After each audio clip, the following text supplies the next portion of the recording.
Now, I've got a couple of follow-ups in relation to announcements that were made and clarifications that have been sought and given, and then I just want to take you through just a couple of metrics around contact tracing.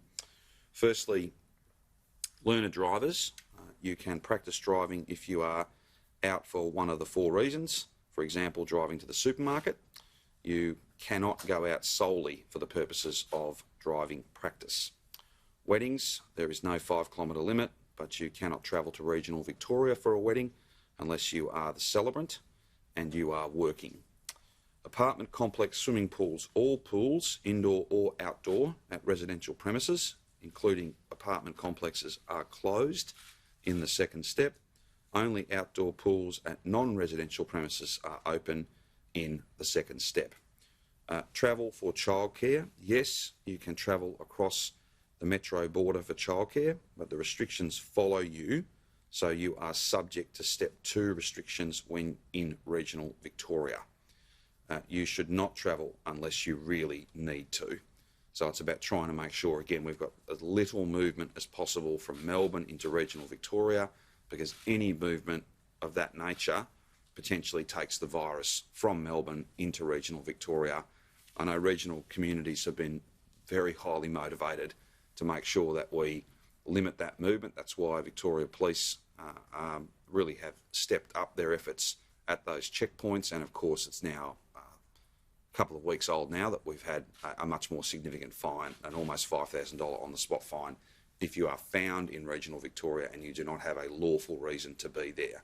There's just too much at stake. The last thing we want is, just as Melbourne's right on the cusp of coming down to those acceptable levels that allow us to open up more, to have this take a run in regional Victoria that's exactly what we're trying to avoid. So I just appeal to people, unless you absolutely, of course, it has to be lawful, but even then, unless you absolutely have to go, please don't go, because there is a risk that you're taking the virus with you.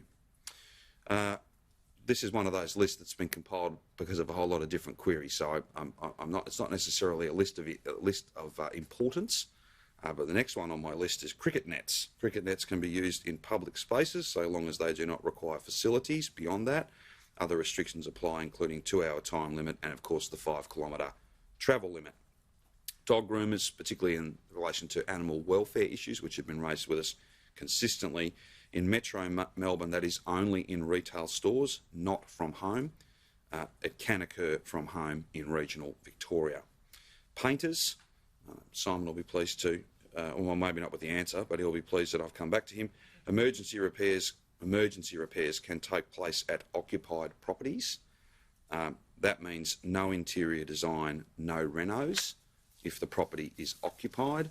Gardening and landscaping services by sole traders are allowed as long as it's contactless and can be done safely alone, and it can also occur on an occupied property, given the nature of that work. It is indeed outside.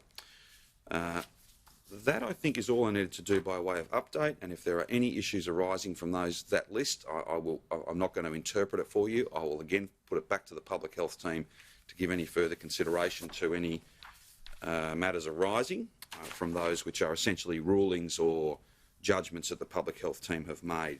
Just before we open it up for questions, I did want to just speak very briefly in relation to contact tracing and the performance of our contact tracing teams across the board.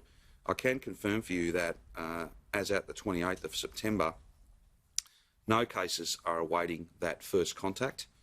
The proportion of outstanding cases needing notification, so there are none. Everyone has been contacted within that 24-hour period.